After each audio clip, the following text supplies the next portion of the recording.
June 13th, 1944. Villers-Bocage, Normandy, France. 0830 hours. The German Tiger tank rounded the corner 40 yards from Lieutenant James Hartford's Sherman Firefly. Massive steel fortress weighing 54 tons. Invincible killing machine that had dominated every battlefield it entered for 2 years. Its commander stood half exposed in the turret cupola, scanning the terrain with arrogant confidence born from months of crushing Allied armor like tin cans beneath boots. Why shouldn't he be confident? Tigers had destroyed every Allied tank they encountered. British shells bounced off that thick Krupp steel like pebbles thrown against castle walls. American guns fared no better. The mathematics of armored warfare favored Germany absolutely. But Hartford's Firefly wasn't a standard Sherman. It mounted the deadly British 17-pounder gun, and loaded in the breech was a shell the German tankers had never encountered before. A shell that would rewrite every equation of armored warfare. A shell that would prove physics could defeat faith. Corporal Thomas Bennett, the gunner, didn't hesitate. He centered the crosshairs on the Tiger's frontal armor, the thickest part of the tank. The supposedly impenetrable glacis plate that German engineers had designed to stop anything the Allies could throw at it. Under any normal circumstances, firing at this point would be suicide, a waste of precious ammunition, an invitation for the Tiger to return fire and kill them first with its devastating 88mm gun. Bennett breathed out slowly, exhaled completely, held the pause between breaths, then fired. The 17-pounder gun roared. The entire Firefly rocked backward from recoil force that slammed through the hull like earthquake. The shell left the barrel exceeding 4,000 feet per second, faster than any conventional armor-piercing round ever fired. In a fraction of a heartbeat, the outer aluminum casing split away mid-flight, discarding like petals falling from a flower. What remained was a tungsten dart, dense beyond belief, barely thicker than a man's thumb, moving faster than sound itself. A hypersonic needle of the hardest metal engineers could produce. It struck the Tiger's frontal armor at the exact point the Germans believed was mathematically impossible to penetrate. There was no bounce, no deflection, no shower of sparks as armor deflected the projectile harmlessly away. The round punched clean through 120 millimeters of Krupp steel, through rivets that had been precision welded, through the driver's compartment where a young German soldier sat, through the ammunition rack stacked with shells, exited the rear plate in a spray of fire and shrapnel, creating a hole that looked like an industrial drill had made it. Perfect. Round, edges melted smooth as glass. The Tiger lurched to a stop, not gradually. Instantly, as if it had hit an invisible wall at full speed, smoke began pouring from every hatch. Not the gray smoke of engine fire. Black smoke, chemical smoke, thick and poisonous. The German commander jerked violently, slumped forward, slid out of sight into the turret below, killed instantly by the overpressure alone before his brain could process what had hit them. His crew never even saw death coming, never had time to understand, never had a chance to bail out or fight back or pray. Just instant transition from living to dead, from tank crew to casualties, from soldiers to statistics.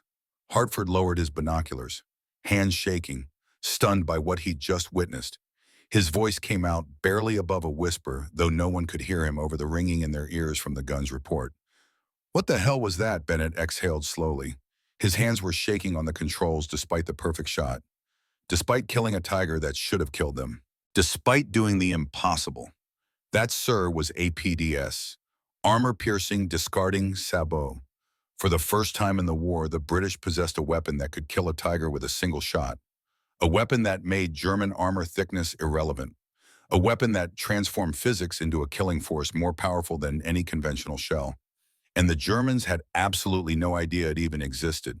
They didn't know about the tungsten cores, didn't know about the sabot principle, didn't know that British engineers had solved a problem German metallurgists thought was unsolvable.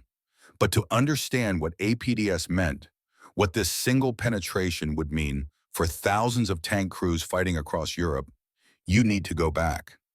Back to the moment when the Tiger became a nightmare. Back to the day when invincibility seemed permanent and unbreakable. Back to the morning when James Hartford's entire world burned while he watched helplessly from 800 yards away. The Tiger had entered combat in late 1942 and changed the nature of tank warfare overnight. Weighing 54 tons protected by armor up to 120 millimeters thick, armed with the legendary 88 millimeter K-36 gun, the Tiger was a fortress on tracks. Mobile artillery, a weapon so superior to anything the Allies possessed that engagements became massacres rather than battles. Its gun could destroy any Allied tank at ranges exceeding 2,000 meters, distances where Allied guns couldn't even reach, let alone penetrate. British tank crews in North Africa and later in Italy learned this the hard way. Engagement after engagement ended the same way. British Shermans, Cromwells, and Churchills were picked apart from standoff positions while their return fire sparked uselessly off German armor. Shells that should have penetrated simply bounced, ricocheted, accomplished nothing except alerting the Tiger to their presence. The psychological impact was devastating beyond the mere numbers.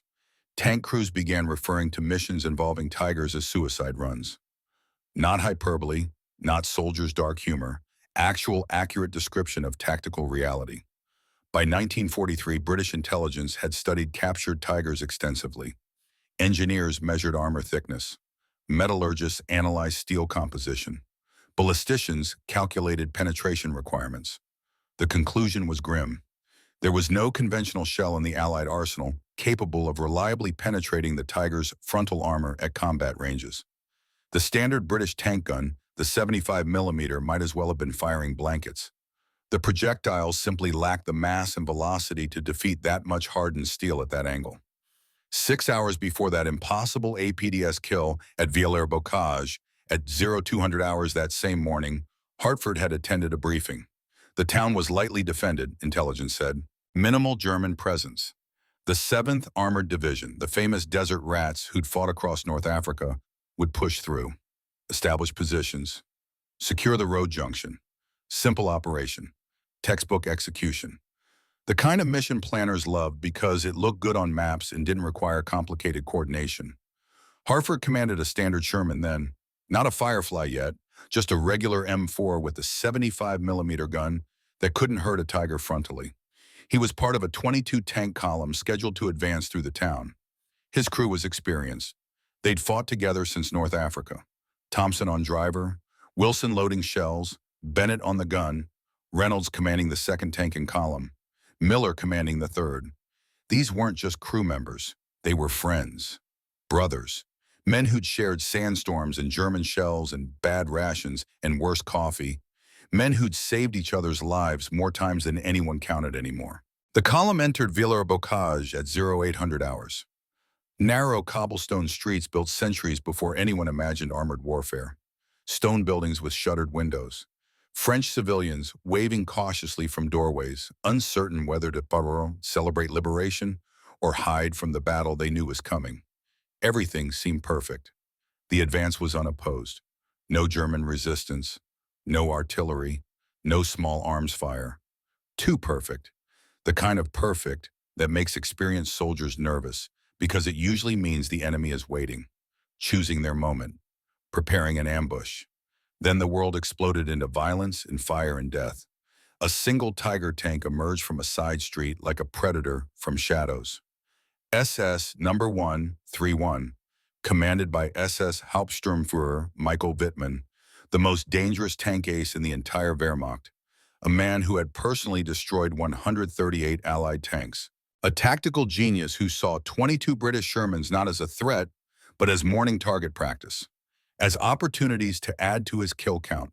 Wittmann's Tiger fired its first shot at point-blank range, 40 yards, so close Hartford could see the muzzle flash.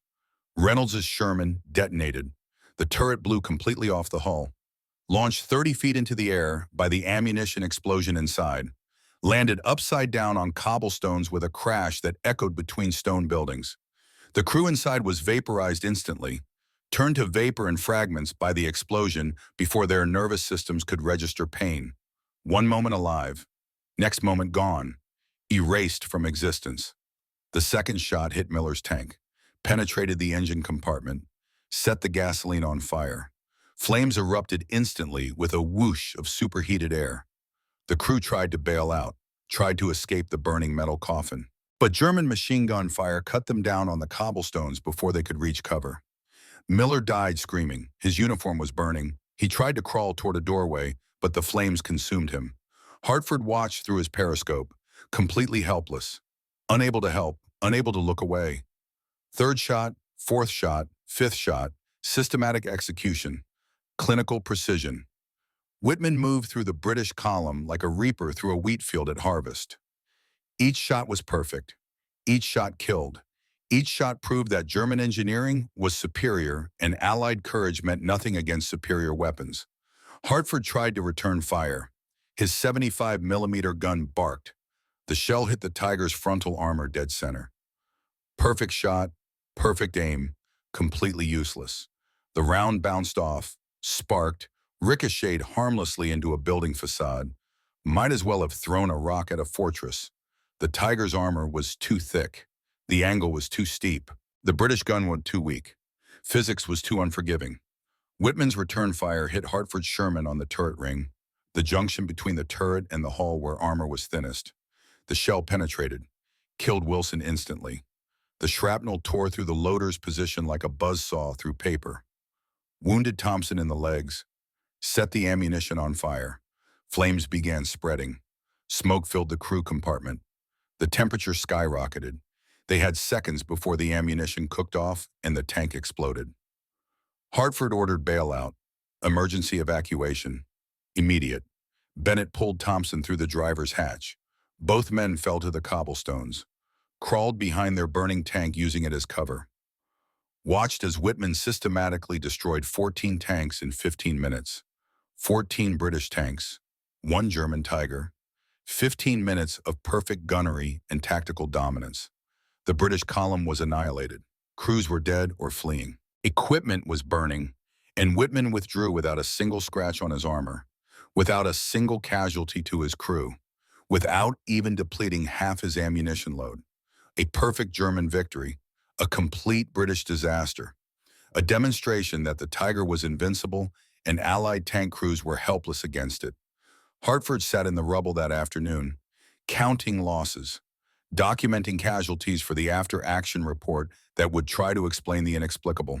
14 tanks destroyed, 27 crew members killed, 19 wounded. Reynolds was dead, Miller was dead, Wilson was dead. Thompson would lose his leg to infection 3 days later, despite the best efforts of field surgeons. And Whitman's Tiger had driven away untouched, unharmed, invincible. The word kept echoing in Hartford's mind. Invincible. How do you fight something invincible? How do you survive when physics itself favors the enemy? That night, Hartford wrote in his journal, a leather-bound book every officer carried, a place to record thoughts and observations and lessons learned. Words came out like blood from a wound that wouldn't stop bleeding, wouldn't clot, wouldn't heal, wouldn't let him forget what he'd seen. We cannot fight tigers, cannot penetrate their armor, cannot match their guns, cannot survive engagement on anything approaching equal terms. Every encounter is a massacre. Every battle is an execution. Tigers are fortresses on tracks. We are coffins on wheels. Reynolds died without any chance to fight back. Miller died trying to escape burning metal. Wilson died loading a shell that wouldn't have penetrated anyway. How do we fight an enemy we cannot hurt?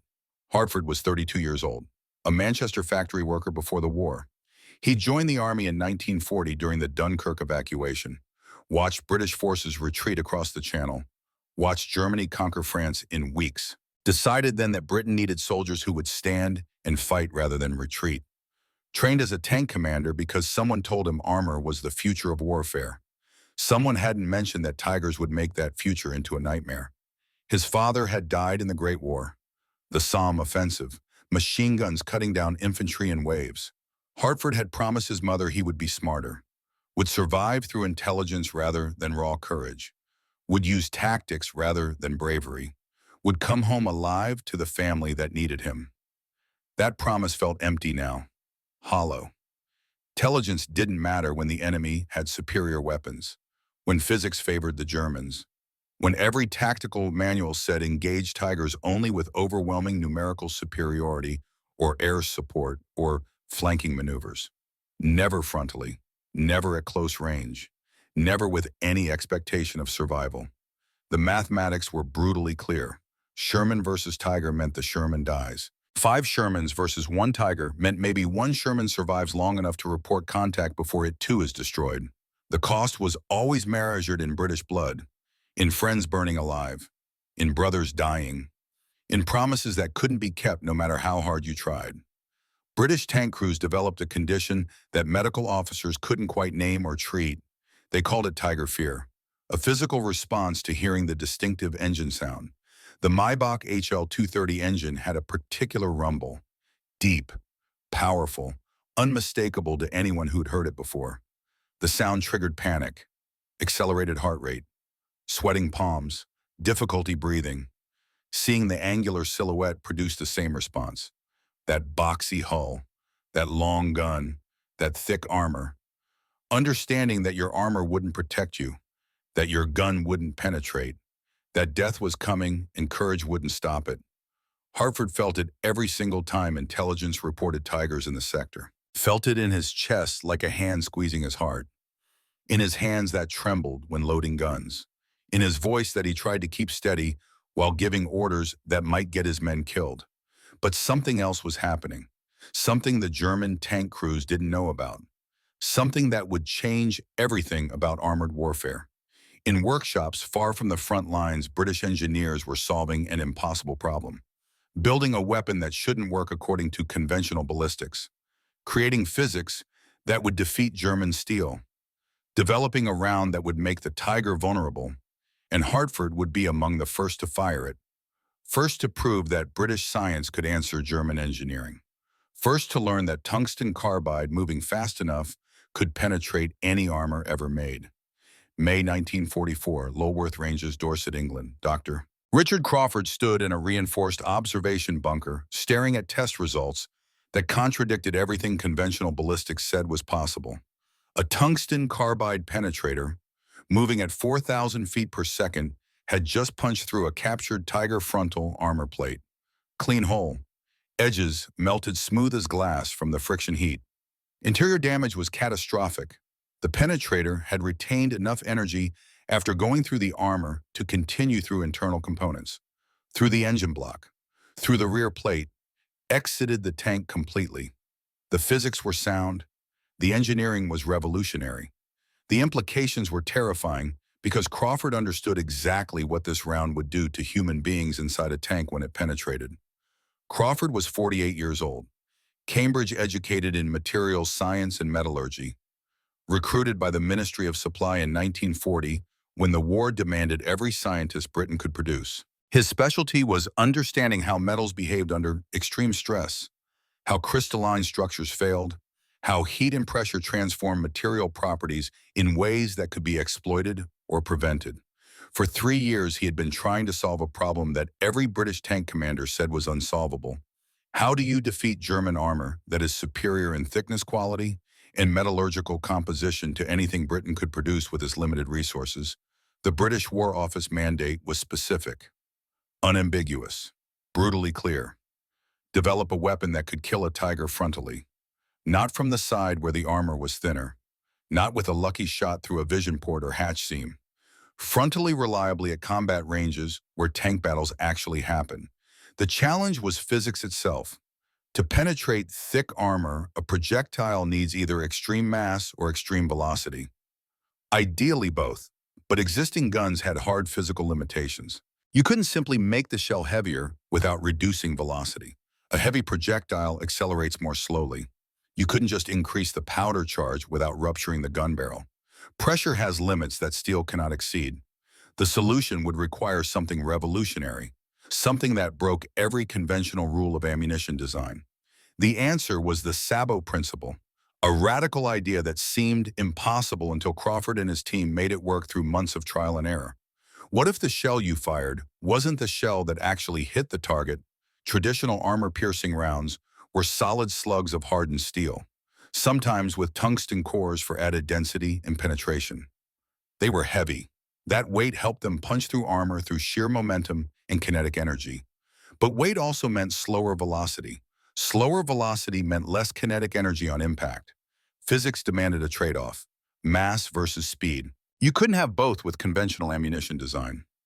Crawford asked a different question. What if we could separate mass from velocity? What if we could have the best of both worlds? The answer was the discarding sabot. Instead of firing a full-caliber shell, you fire a subcaliber penetrator, a narrow tungsten core surrounded by a lightweight carrier that falls away after leaving the gun barrel. The carrier, called the sabot, allowed the small projectile to fit the gun's bore, to seal the barrel properly, to capture the full explosive force of the propellant. But once in flight, aerodynamic forces would strip the sabot away, leave only the dense needle-like core continuing toward the target.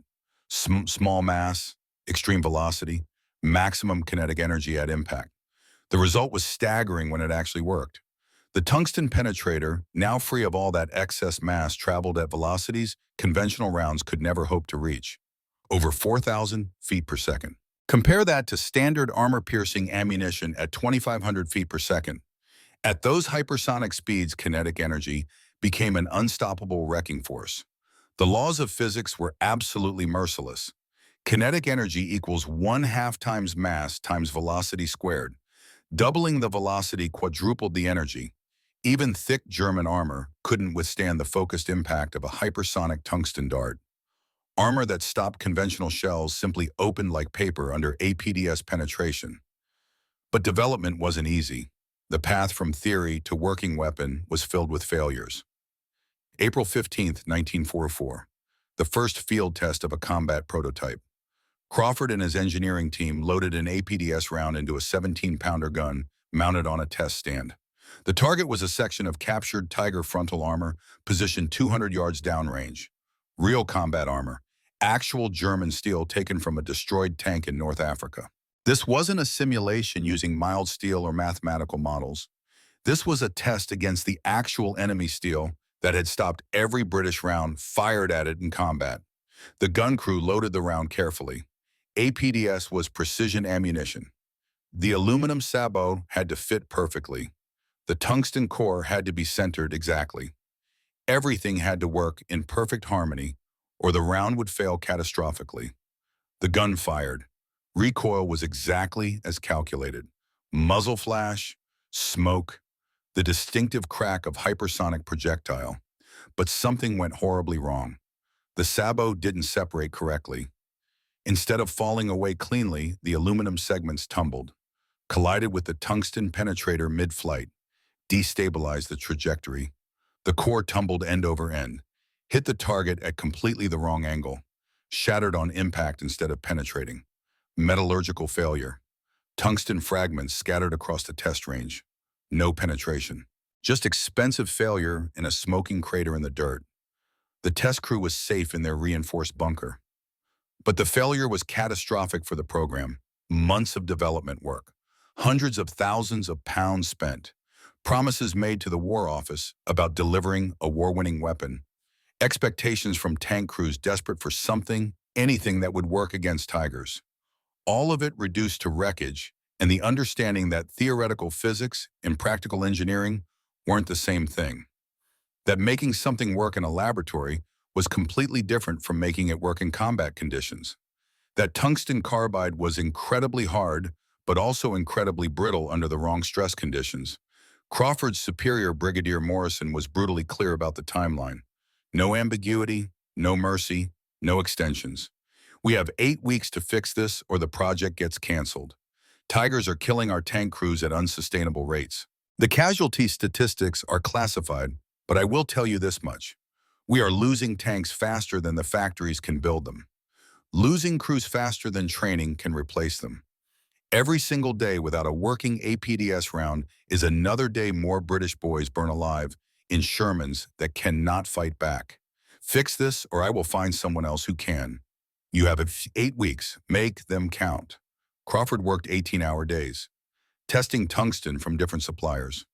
Colorado mines, Portuguese imports, small British deposits. Each source had slightly different crystalline properties, different responses to heat treatment, different failure modes under stress.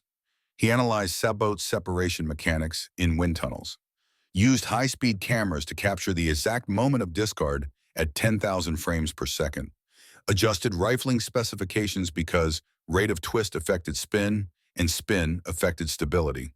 Everything was connected. Everything mattered. A change in one variable affected three others.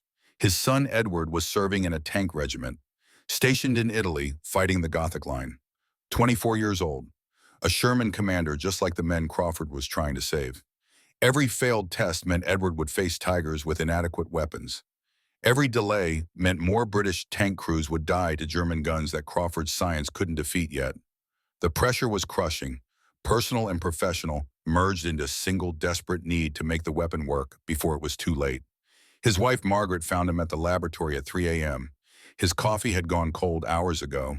He was just staring at failed test footage, frame-by-frame images of the sabot tumbling, of the tungsten shattering, of physics refusing to cooperate no matter how many times he adjusted variables. "Richard, you need rest. You will solve nothing while exhausted." Crawford looked at her. Metallurgist, father, husband. Man who understood that every hour he failed to solve this problem, British tank crews died to weapons his science couldn't answer yet. Edward wrote last week, his regiment encountered Tigers near Casino, lost 6 tanks in 30 minutes, 14 men dead in half an hour. He survived, but he watched 2 of his friends burn alive while trying to bail out. I am trying to build a weapon that could save him, save all of them, but physics is not cooperating. The tungsten shatters. The sabot tumbles. Nothing works consistently enough for combat, and I am running out of time. Margaret's response was gentle but firm. She was a practical woman, a factory supervisor before the war. She understood deadlines, understood pressure, understood her husband better than anyone. "Then make it work, Richard. Edward needs you. Thousands of Edwards need you. Find the solution. You have solved harder problems than this. Solve this one." By late May, they finally had it, a new sabot design. 4 segments instead of 3, separated more cleanly through aerodynamic pressure alone. Modified tungsten alloy with trace elements added that reduced brittleness without reducing hardness. Better heat treatment that aligned the crystal structures properly. Adjusted rifling rate with a slower twist for more stable penetrator flight. The test showed 95% reliability, round after round punching through Tiger armor. Clean holes, perfect penetrations, tungsten cores exiting the rear plates with enough energy to spare that they could have penetrated a second tank. The penetration capability exceeded all predictions. At optimal combat range, APDS could defeat Tiger frontal armor with absolute certainty, could penetrate Panther Glacia's plates, could transform the 17-pounder gun from merely adequate to absolutely devastating, could give British tank crews a genuine fighting chance against German heavy armor for the first time in the war. But there was a significant problem, a resource constraint that would limit everything. Tungsten was rare, extremely rare.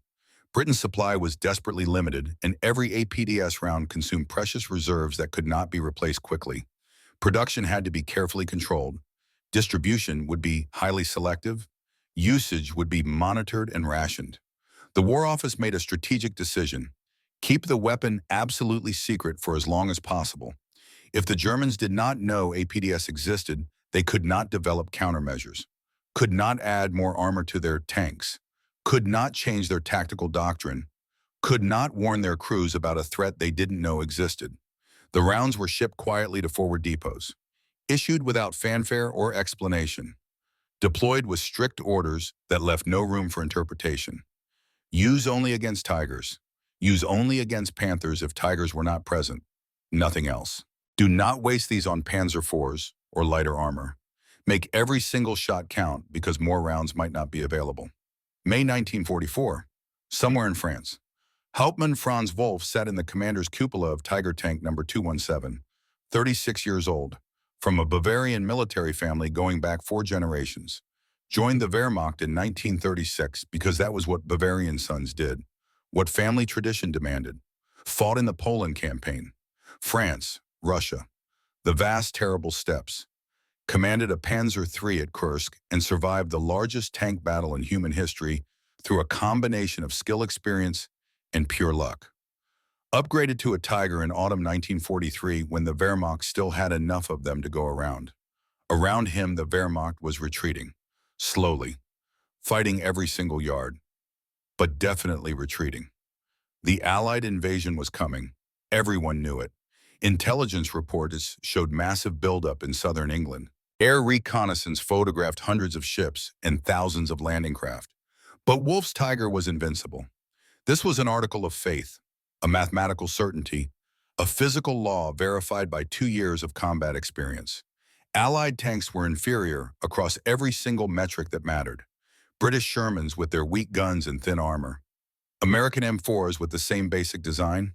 Soviet T-34s that were better than Shermans but still completely inadequate against a Tiger. All of them burned reliably when the Tiger's 88mm gun found them. Wolf had personally destroyed 18 Allied tanks since receiving his Tiger assignment. He had never needed more than 2 shots per target. Usually 1 shot was sufficient. He had written a letter to his wife Anna just yesterday. Letters were the only connection to normal life, to the family waiting in Bavaria, to his daughter growing up without her father. He told Anna about the latest engagement near Caen. 4 British Churchill tanks destroyed in a morning action, 0 damage to his Tiger, crew uninjured, ammunition expenditure minimal. Another successful defensive action that proved German armor superiority was real and enduring. The British are brave. I respect their courage deeply, but bravery does not penetrate steel.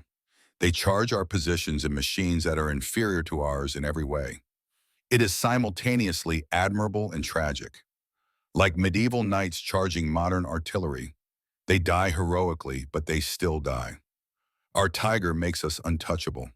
The armor is too thick for their guns to penetrate. Our gun is too powerful for their armor to stop.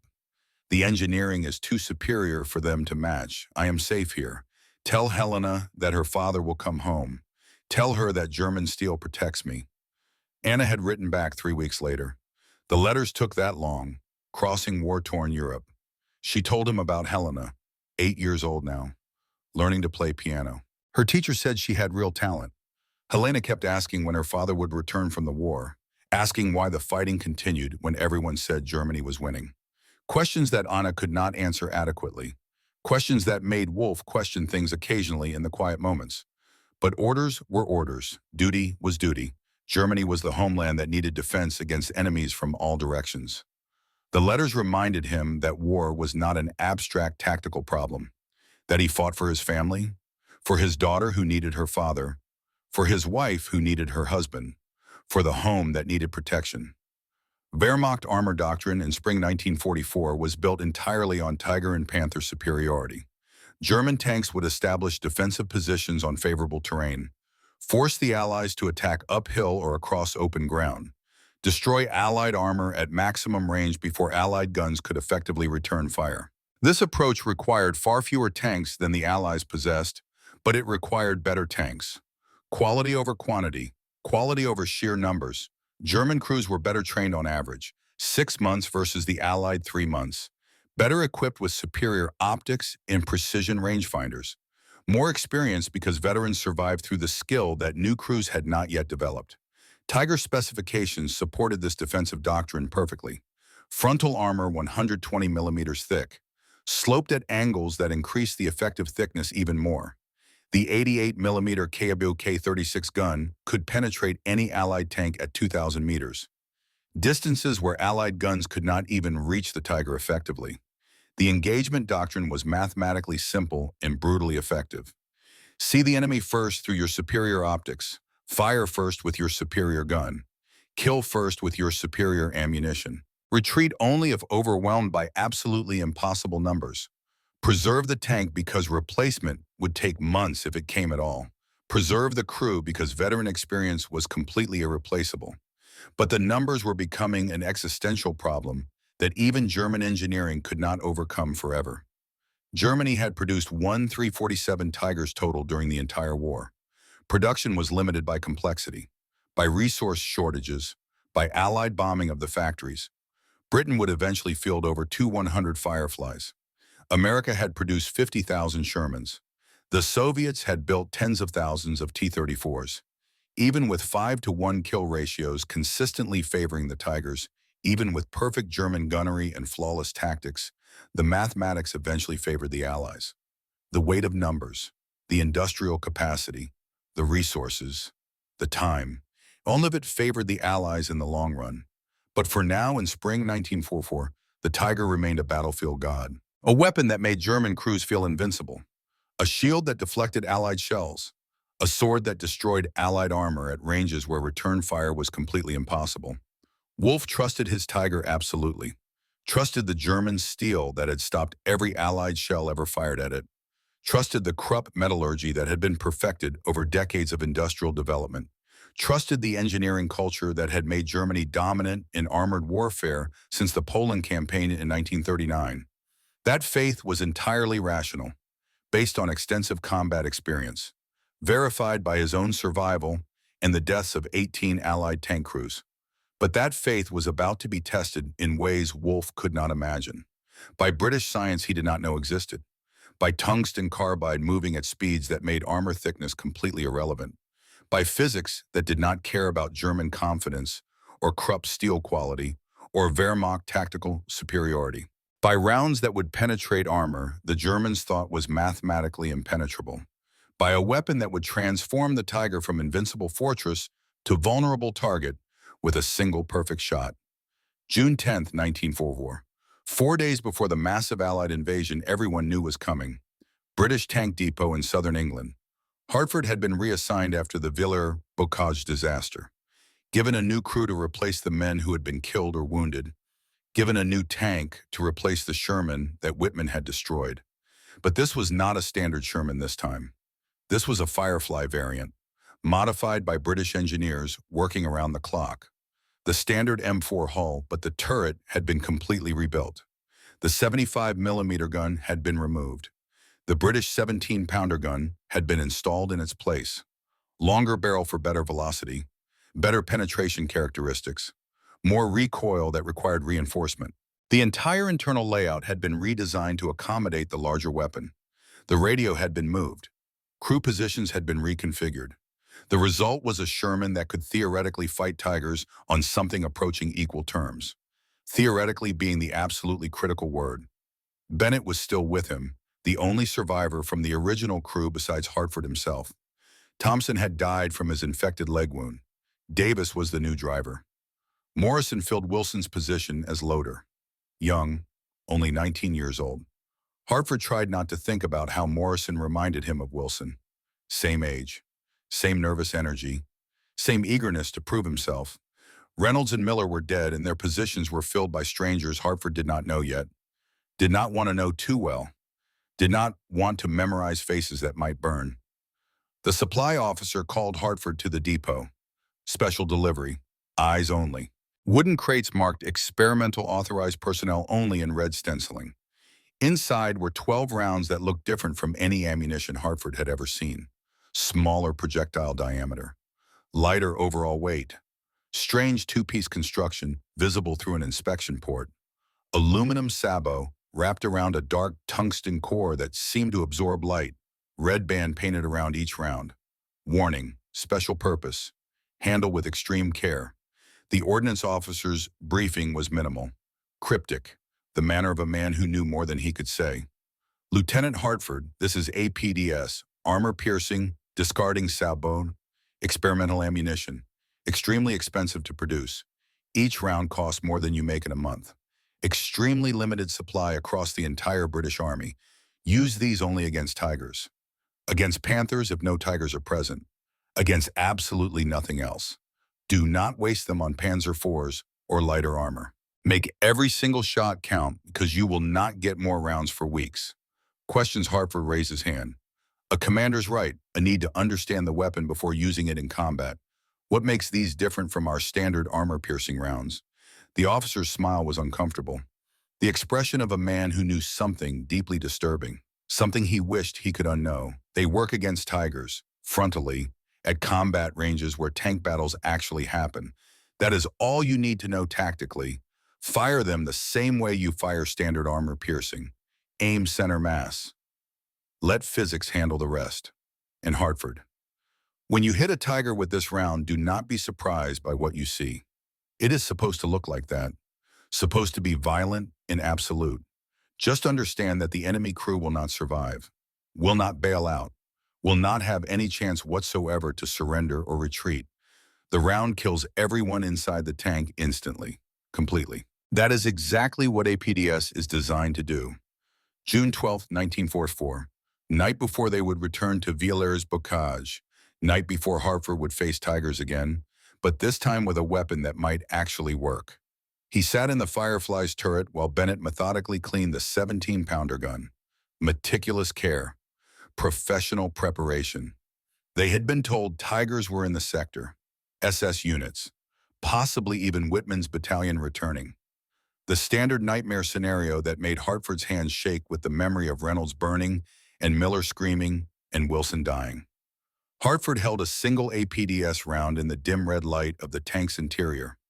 Combat lights that preserved night vision.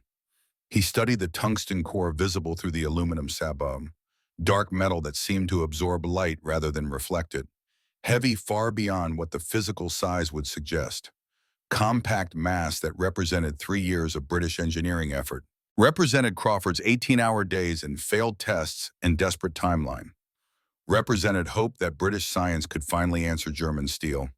He thought about Reynolds laughing at a terrible joke, about Miller's endless stories about his home in Cornwall, about Wilson's quiet competence that never needed praise, about the promise he had made to his mother that he would survive through intelligence rather than courage, about understanding that this single round represented something profound, hope perhaps, an equalizer, a chance to kill Tigers the way Tigers had been killing British tanks since 1942, a chance to make the physics work in Britain's favor for once. He loaded the APDS round into the ready rack, kept it separate from the standard ammunition, marked the position clearly. Tomorrow Bennett would chamber it, would aim at a Tiger, would fire, and they would all learn whether British engineers had actually solved the unsolvable problem. Whether tungsten moving at 4,000 feet per second could do what nothing else had done, penetrate a Tiger frontally, kill the crew instantly, prove that invincibility was an illusion, that German confidence was misplaced, that armor thickness had limits, that physics favored velocity over mass when velocity was extreme enough. Tomorrow, at Villers-Bocage, where Whitman had massacred a British column, where 14 tanks had burned, where 27 men had died in 15 minutes, where Hartford had lost everything except his life and his guilt. Tomorrow, British science would answer German steel. Tomorrow, tungsten would challenge the iron faith of the Wehrmacht. Tomorrow, the impossible would attempt to become real. Tomorrow, physics would rewrite the rules of armored warfare. And nothing would ever be the same again. June 13th, 1944, 0831. 1 minute after the impossible became real. Hartford's Firefly sat motionless behind the collapsed stone wall, engine idling low, smoke drifting lazily from the 17-pounder barrel. 50 yards ahead, the Tiger burned. But this was not normal tank fire. This was different, something visceral and terrible. The interior ammunition was cooking off with sharp cracks that echoed between buildings. Hatches had blown open from internal pressure. Black smoke poured out thick and chemical, carrying the smell of burning metal mixed with something worse. Something organic that made Bennett turn away from his gunner's sight and fight the urge to vomit. No German crew emerged from those hatches. No survivors crawling desperately toward safety. No hands reaching up from the commander's cupola. Just the burning tank and the terrible silence where 5 men had been alive moments before. Hartford raised his binoculars with hands that would not stop shaking. Studied the Tiger's hull with professional detachment, fighting against horror. Found the entry wound. A perfectly round hole in the frontal glacis plate. Small, maybe 4 inches in diameter. The edges were melted smooth as glass from friction heat that had exceeded 1,000 degrees Celsius. No spalling around the impact point. No cracks radiating outward like spiderwebs. Just clean penetration through armor the Germans had believed was mathematically impenetrable. Through steel that had stopped every British shell fired at it for 2 years. Davis, the new driver, broke the silence. His voice was shaking with something between awe and fear. "Sir, what just happened? That was a frontal hit. Tigers do not die from frontal hits. Everyone knows Tigers do not die from frontal hits." Bennett was already reloading with automatic movements born from endless training, chambering a standard armor-piercing round because APDS was too precious and too limited for follow-up shots on destroyed targets. His hands moved with professional efficiency, but his voice betrayed the emotion underneath. That was not a normal round, Davis. That was something new, something that actually works against them. Hartford kept watching the tiger burn through his binoculars, thinking about physics that should not work but did, about tungsten carbide traveling at velocities that made armor thickness completely irrelevant, about Crawford's engineering defeating the Wehrmacht's unshakable faith, about a single shot changing everything about armored warfare. The radio crackled to life. Command frequency. Other Firefly crews were reporting contact with tigers, reporting kills, reporting the same impossible penetrations Hartford had just witnessed. Tigers dying from frontal hits. German crews not escaping. The new weapon was working exactly as promised, exactly as terrifyingly as the ordnance officer had warned.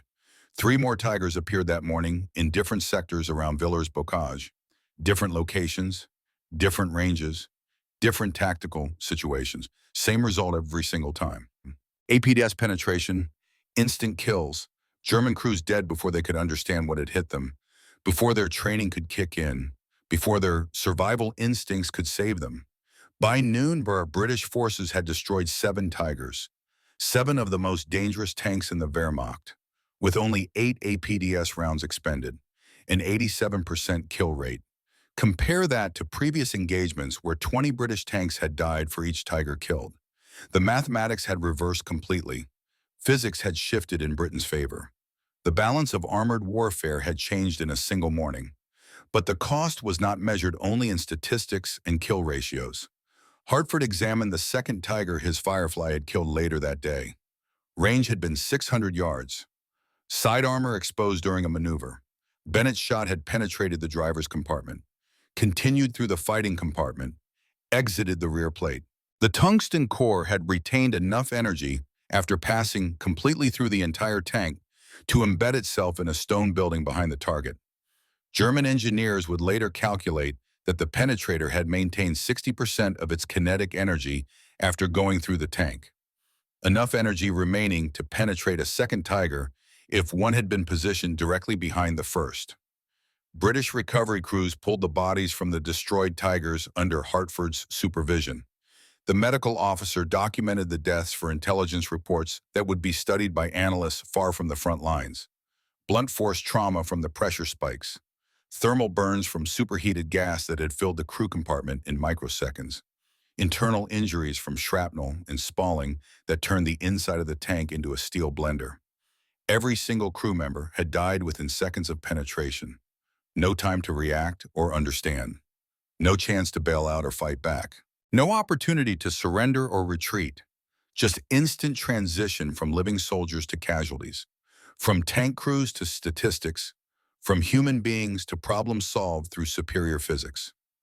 Hartford watched the body bags being loaded onto trucks. 5 per Tiger. 7 Tigers destroyed. 35 German soldiers dead by this new British weapon they had never heard of, never knew existed, never had any chance to defend against. He thought about Whitman's massacre 3 weeks ago, about Reynolds and Miller and Wilson, about 27 British crew members killed in 15 minutes by a single Tiger, about the promise he had made to make Germans pay. Payment had been delivered. The bill had come due, but payment looked very different than he had expected. It looked like young men with burned faces being carried from tanks. It looked like efficient killing. It looked like revenge that did not feel remotely like justice. That night, British Command held a classified briefing.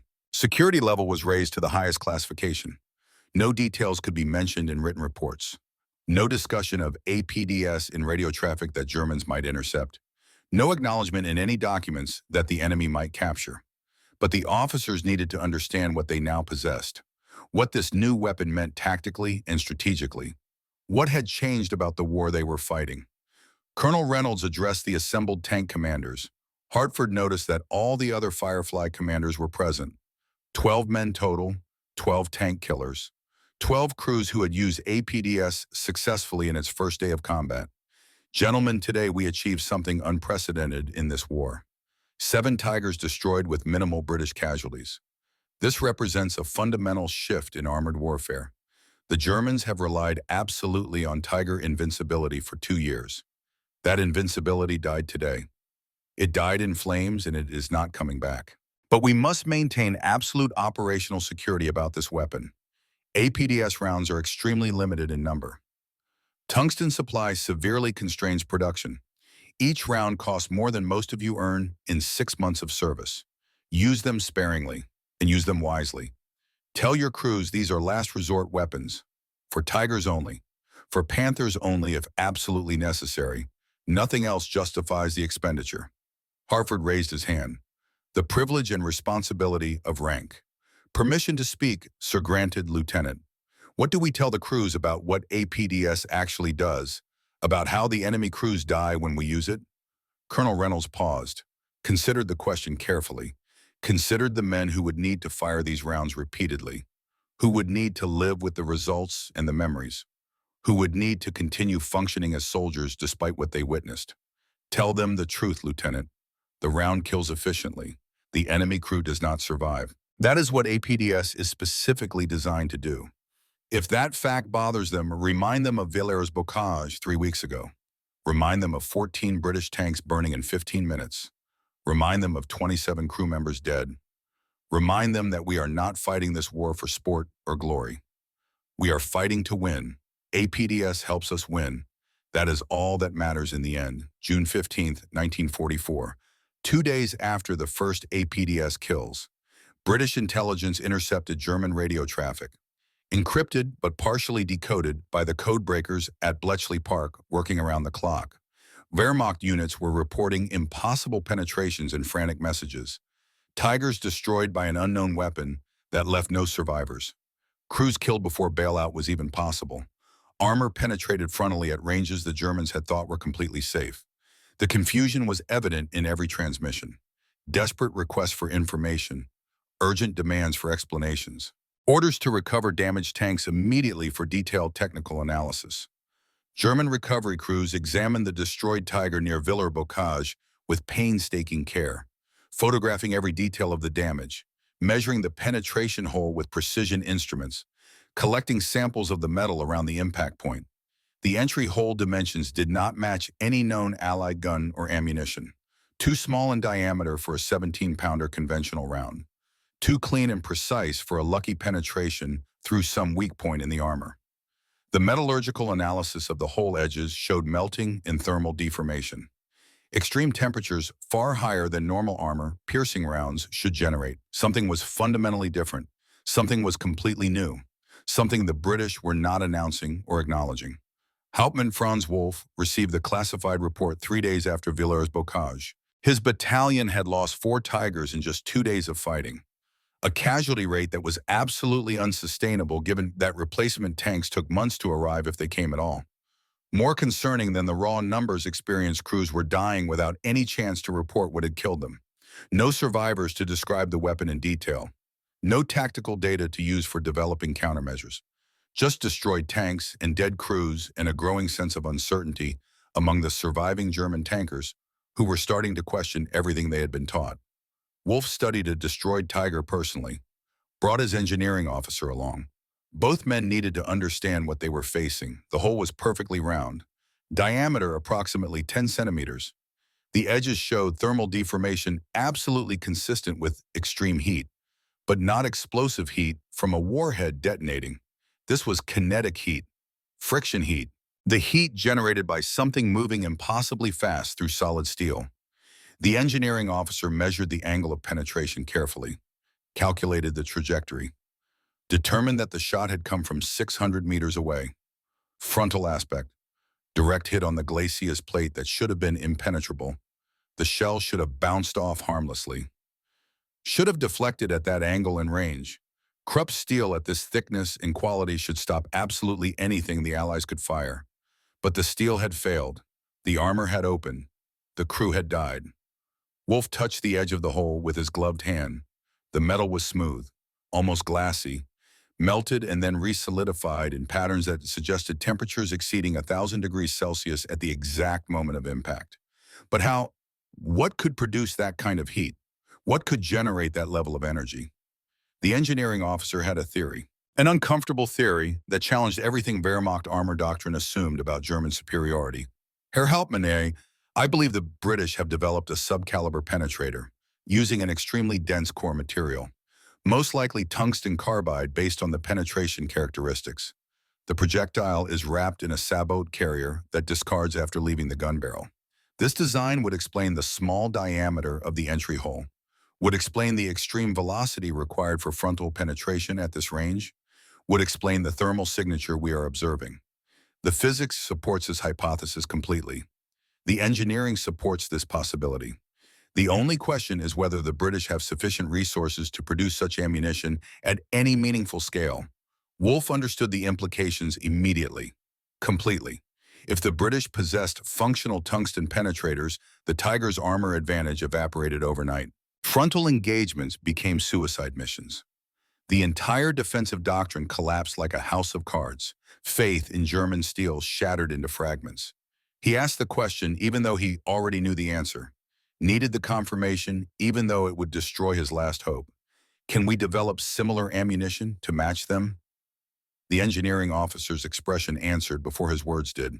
His face showed everything Wolfe needed to know.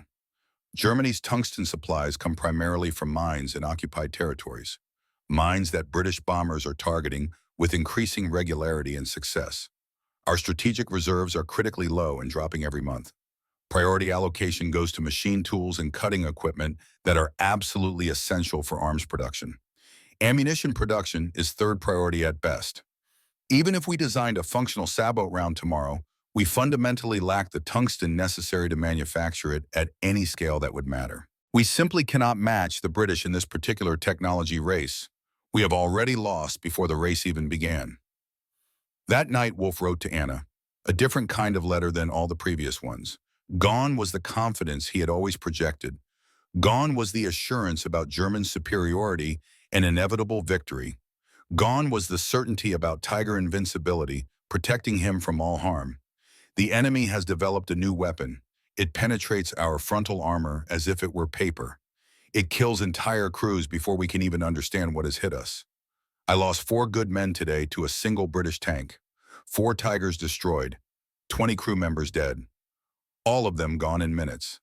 I do not know how to fight a weapon I cannot see coming, cannot defend against, cannot survive if it finds me. I still tell Helena that her father is safe here, but I no longer believe it. I no longer trust that German steel can protect me. I no longer have faith in armor that has failed so many of my men. June 20th, 1944. 1 week after the first APDS kill, Hartford's Firefly encountered a Tiger platoon near Tilly-sur-Seulles. 3 Tigers in a perfect defensive position, hold down behind a ridgeline, perfect ambush setup from the German perspective, German tactical advantage in every measurable way, terrain favoring the defenders, overlapping fields of fire, escape routes planned, standard scenario that should have favored the Tigers under normal circumstances. That would have favored the Tigers just last week. But this week was different. This week, the British had APDS. This week, physics favored velocity over defensive position. Hartford assessed the situation rapidly. 5 APDS rounds remaining in his Firefly. 3 enemy targets ahead. 2 rounds as buffer for missed shots or additional contacts. He could engage. The mathematics worked if nothing went wrong. Bennett identified the targets through his rangefinder with professional precision. Lead Tiger at 800 meters. Second Tiger at 850. Third Tiger at 900. Extreme range. Normally this distance meant safety for Tigers, meant German guns could reach British tanks, but British guns could not effectively penetrate German armor. Not anymore. Not with tungsten carbide traveling at 4,000 feet per second. Distance did not provide safety when the penetrator crossed that space in a fraction of a second. Hartford made the tactical decision. Resource management. Calculated risk. Engage lead Tiger first. Standard doctrine. Kill the commander's tank first to disrupt unit coordination and decision-making. Bennett fired. The familiar sharp recoil. The smoke. 1 second flight time across 800 meters. Impact. Miss. The round went high over the target, disappeared into the forest beyond. The first miss. The first failure. The first waste of irreplaceable tungsten that could never be recovered or reused. The silence inside the Firefly was absolutely total, complete, oppressive. Bennett stared through his sight with an expression of complete disbelief. Morrison stood frozen with the next round in his hands. Davis waited motionless at the controls. Hartford processed the failure and understood the implications immediately. That miss represented 100 pounds of tungsten wasted, 2% of the weekly allocation for the entire British Army. Gone. Vanished. The impact on future supply would be measured, reported, documented in triplicate.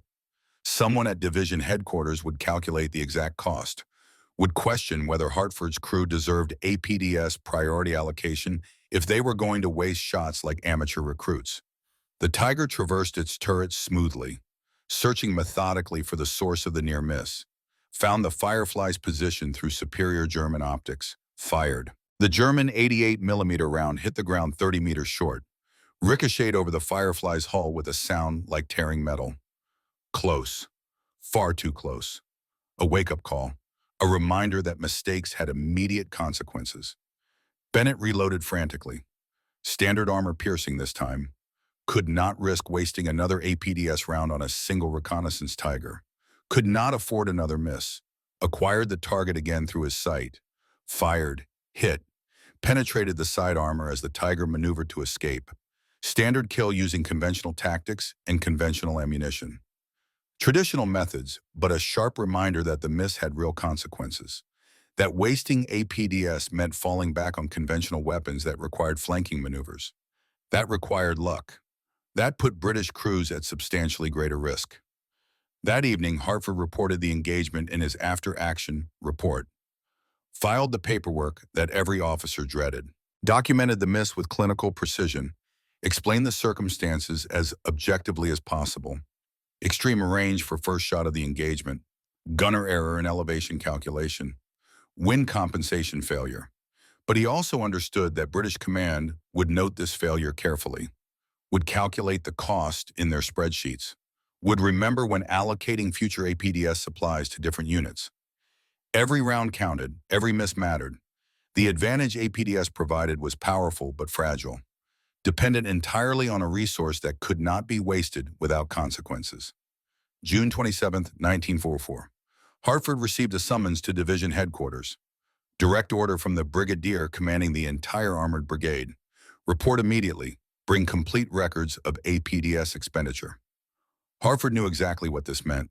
An audit, a formal review, a requirement to justify the resources allocated to his crew. Proof that the tungsten being given to his Firefly was being used effectively and not wasted through incompetence or carelessness. That the advantage was being exploited properly and professionally. Brigadier Thompson was professional and direct, a career officer who understood armored warfare intimately, understood the pressure his tank commanders faced, but also understood resource constraints at the strategic level, understood the mathematics of supply versus demand that determined what was possible. Lieutenant Hartford, your crew has expended 15 APDS rounds in 2 weeks of combat operations. You have achieved 14 confirmed kills against Tigers and Panthers. That is a 93% success rate. This is excellent performance by any measure. Among the very best results in the brigade, but I need to discuss your miss on June 25th. I need to understand exactly what happened. I need your personal assurance that it will not become a pattern. Hartford explained the circumstances as completely as possible. Distance, environmental conditions, human error, gunner fatigue from continuous operations. All factors, all explanations, all absolutely true. But he also knew the brigadier needed more than just explanation. Needed commitment, needed assurance that resources would not continue to be wasted. Brigadier Thompson accepted the explanation without argument, but then he provided context that made the single miss far more significant than Hartford had realized. Context that explained the urgency behind this meeting. Hartford, Britain has perhaps 8,000 APDS rounds in total inventory right now. We are producing approximately 200 rounds per week in the factories. We are using approximately 300 rounds per week in combat. The mathematics simply does not work in our favor. We are depleting our stocks faster than production can possibly replace them. In 6 months, maybe 8, at the absolute most, we will run out completely. We will have no APDS at all. Every single round wasted is a round that will not be available later when we might need it desperately. Every miss is potentially a British crew that dies because they do not have APDS when they face a tiger. I need your crew to understand this reality completely, to feel the weight of each round, to make absolutely every shot count. Hartford understood the weight pressing down, understood the responsibility that went far beyond just killing tigers, understood that efficient use of expensive weapons carried burdens beyond simple combat effectiveness, carried resource management, carried strategic implications, carried understanding that the advantage was temporary by definition, that tungsten would run out, that someday British crews would face tigers again without APDS, without the equalizer, without the weapon that made tigers vulnerable. That day was coming. The only question was whether APDS would last long enough to win the war before supplies were completely depleted. June 30th, 1944, 3 weeks after the first APDS kill, German intelligence had assembled a comprehensive report on the new British weapon, based on recovered fragments from destroyed tanks, based on precise measurements of penetration holes, based on detailed analysis of thermal signatures, based on testimony from the few survivors who had witnessed the weapon's effects. The report was classified at the highest level, distributed only to a very limited audience of senior commanders and technical experts. The conclusions were absolutely devastating to Wehrmacht morale and tactical doctrine. The British have developed armor-piercing, discarding sabot ammunition, uses a tungsten carbide penetrator, achieves velocities exceeding 4,000 feet per second, capable of penetrating Tiger frontal armor at all combat ranges. No effective armor countermeasure currently exists. Adding additional armor only increases weight without guaranteeing protection. Spaced armor appears ineffective against hypervelocity penetrators. Recommend immediate revision of tactical doctrine. Avoid engagement with British 17-pounder guns whenever operationally possible. Maintain maximum distance at all times. Use terrain defensively and never expose frontal armor unnecessarily, except that frontal armor no longer provides absolute protection against all threats. Wolfe read the report sitting alone in his Tiger, understanding the implications with terrible clarity, understanding that faith in German steel had been fundamentally misplaced, that the engineering advantage had evaporated overnight, that British science had answered Wehrmacht armor with physics that made thickness completely irrelevant. He thought about all the crew members who had died, about friends killed by a weapon they had never heard of, about tigers destroyed by rounds that should not have been able to penetrate, about a war that kept taking and never giving anything back except death and grief and shattered certainty. August 12th, 1944, 2 months after APDS first appeared, Dr. Richard Crawford received a telegram at his home. War Office. Official communication. Yellow envelope. His hand shook violently as he opened it. His wife Margaret stood beside him, both of them knowing what a yellow telegram meant, knowing before reading, knowing from the delivery boy's apologetic expression, knowing from the way the world had suddenly stopped. The Secretary of War desires me to express his deep regret that your son, Captain Edward Crawford, was killed in action in Italy on August 10th, 1944. Letter with details to follow. Edward had died 2 days ago, 2 days before APDS rounds had finally reached his regiment in Italy. 2 days. Crawford had worked 18-hour days for months, solved an impossible problem that the best minds in Britain said could not be solved, created a weapon that could save British tank crews from tigers. But he had solved it exactly 2 days too late to save his own son. A tiger had killed Edward Sherman near Florence. Frontal penetration. Crew killed instantly. Standard tiger kill.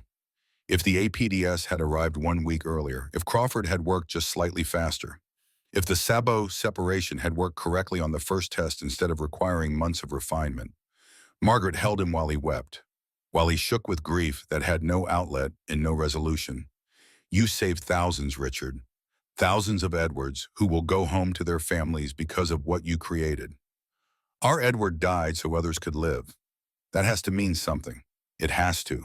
It meant everything and it meant nothing. Crawford returned to work the next day, continued refining APDS production, improving manufacturing processes, training new workers. But every round he approved for manufacture carried a different weight now. Not just the physical weight of tungsten, the weight of a son who had died before the weapon arrived, The weight of knowing that technology could save lives but could not save the one life that mattered most to him.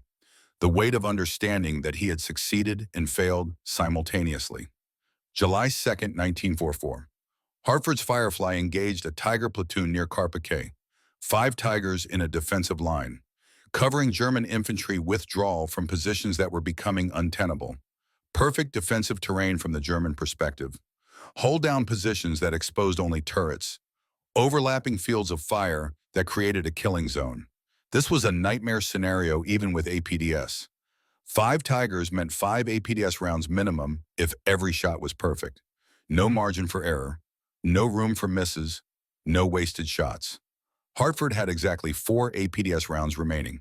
Standard doctrine said withdraw immediately. Call for artillery support. Wait for reinforcements. Engage only when advantage was absolutely overwhelming. But British infantry was pinned down in the open, taking casualties from German machine guns. They needed armor support desperately, needed the Tigers neutralized immediately, needed Hartford's Firefly to do the impossible, to kill 5 Tigers with 4 APDS rounds. The mathematics did not work, but warfare never waited for mathematics to work before demanding action. Bennett would have to fire 4 perfect shots, would have to achieve 4 kills without a single miss, would have to do what even the best gunners rarely managed: perfection under maximum pressure. Hartford gave the order: engage. No alternative existed. Bennett fired. Kill. The first Tiger stopped. Second Tiger. Fire. Kill. The ammunition cooked off spectacularly. Third Tiger. Fire. Kill. The crew tried to bail but did not make it. 3 shots, 3 kills, 3 APDS rounds expended. 1 round remaining in the ready rack. 2 Tigers still active and dangerous. The mathematics still did not work, still required a miracle. Bennett chambered the last APDS round with hands that had stopped shaking through sheer force of will. Acquired the 4th Tiger in his sight. Fired. Miss. The round struck the turret at a bad angle. Deflected. Glanced off the curved steel without penetrating. 4 APDS rounds expended. 3 kills. 1 miss. 2 Tigers remaining and absolutely no more tungsten. The 4th and 5th Tigers advanced immediately. Understanding that the British Firefly was suddenly vulnerable. Understanding that the advantage had just expired. Understanding that their 88mm guns could now penetrate the Firefly's armor easily at this range. Physics favored them again after weeks of favoring the British. Numbers favored them. Position favored them. Hartford ordered retreat. Immediate emergency withdrawal. Davis reversed the Firefly at maximum speed. German rounds impacted all around them. Close. Getting closer with each shot. Bennett fired standard armor piercing desperately. Trying for a lucky hit. Trying for a miracle that would not come. The round bounced off the Tiger's glacis plate. Sparkled briefly. Ricocheted harmlessly. Completely useless. Like throwing rocks at a fortress. Exactly like the old days before APDS, when British guns could not hurt Tigers. British artillery saved them. A forward observer called in a fire mission. Smoke rounds first to obscure German vision. Then high explosive. A barrage that forced the Tigers to halt their advance. To seek cover from the shells raining down. To break off the engagement. Hartford's Firefly escaped with the crew intact, but the mission had failed. 2 Tigers remained operational. German infantry continued their resistance. The British attack had stalled, all because the tungsten had run out, because 4 APDS rounds had not been enough, because advantage was limited by supply, because physics only favored the British when tungsten was available. That night, Hartford sat alone processing the failure, understanding the limitations, understanding that APDS was a miracle weapon only when it was actually available, when supplies lasted, when tungsten existed in the magazines. But tungsten was finite. Supply was strictly limited. Eventually, British crews would face Tigers without APDS, without the equalizer. They would return to desperate tactics, to flanking maneuvers, to numerical superiority, to hope and prayer and courage that could not penetrate armor. The future was coming, the future where the advantage expired, where German steel might matter again, where Tigers might return to invincibility. The question was whether the war would end before the tungsten did. March 1945, 9 months after the first APDS kill, the Rhine River, last natural barrier before Allied forces could pour into Germany proper and end the war through sheer overwhelming force. Wehrmacht defensive doctrine required holding the Rhine at absolutely all costs. Every meter of riverbank was fortified. Every crossing point was defended by the best troops Germany still possessed. Every bridge had been destroyed before the Allies could capture it intact. German high command had positioned the remaining Tiger battalions to anchor the defensive line. This was the final stand, the last chance. Hold the river or lose the homeland to invasion. Hartford's Firefly was part of British Second Army preparing for the Rhine assault operation. 9 months of continuous combat, 37 Tigers destroyed by his crew alone, 37 APDS rounds expended for 34 confirmed kills, a 92% success rate, the best in the entire brigade, perhaps the best in all of British armored forces. But the cost was not measured only in statistics and kill ratios. The cost was measured in Bennett's hands that shook when loading rounds, in Morrison, who had aged from 19 to looking 40 in 9 months, in Davis, who flinched at every engine sound that might be a Tiger, in Hartford, who dreamed about burning Tigers every single night and woke up sweating and unable to remember if the screaming in his dreams was German or British. They had lost crew members twice during those 9 months. Morrison killed by German artillery in August, replaced by Stevens. Young, only 18. Looked exactly like Wilson, reminded Hartford why he tried not to learn new crew members too well. Stevens lasted 3 weeks before a sniper round found him during dismounted operations near a contested village. Replaced by Williams, 22 years old, Welsh like Bennett, quiet, professional, efficient at his job. Men came and went, statistics changed, faces blurred together, but the killing remained constant. APDS rounds kept penetrating. Tigers kept burning. German crews kept dying before they could understand what had hit them. British tungsten supplies were critically depleted. Brigadier Thompson's prediction from June had actually been optimistic.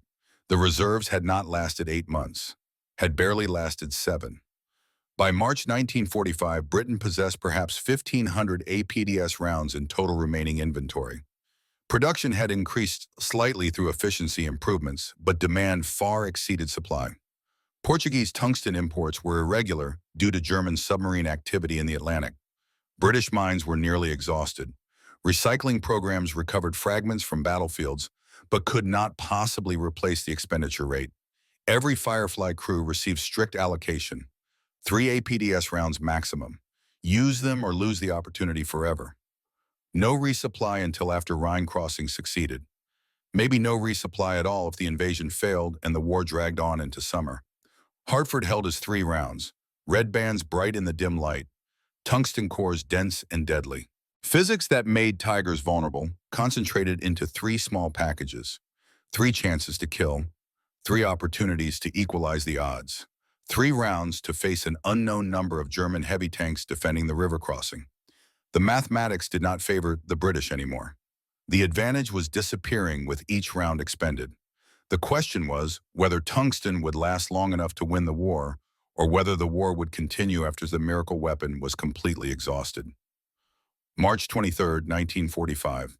Dawn broke cold and gray over the Rhine. The crossing operation began with a massive artillery barrage, thousands of guns firing simultaneously in a carefully orchestrated symphony of destruction. Preparation fire, suppression fire, destruction fire designed to obliterate German defensive positions before infantry attempted to cross. The sound was beyond any description language could capture. Earth-shaking, sky-splitting. Continuous thunder that made thought impossible and conversation futile. German positions disappeared under clouds of smoke and flame and debris.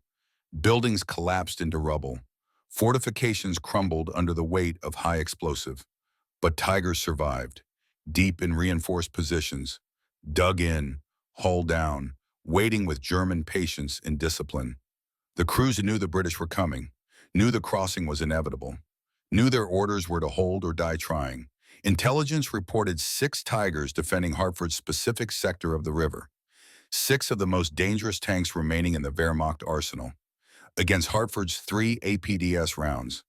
Against British numerical advantage, that meant absolutely nothing if Tigers could establish proper killing zones and destroy attacking tanks faster than they could advance. against physics that favored tungsten only when tungsten actually existed. The operation planners had calculated acceptable losses using cold mathematics. 5 British tanks destroyed per Tiger eliminated. 30 tanks sacrificed to neutralize 6 Tigers. Statistical genocide. Industrial arithmetic. The cold mathematics of attrition, warfare where numbers mattered infinitely more than individual lives or personal courage. But Hartford's Firefly changed those brutal calculations, changed what was possible. 3 APDS rounds meant 3 Tigers would die if Bennett did not miss even once. Meant 3 fewer targets for conventional forces to engage using desperate tactics. Meant 15 British tanks would not burn. Meant 45 British crew members might actually survive the crossing. Might go home to families waiting in England. Might tell their children and grandchildren about the Rhine crossing someday.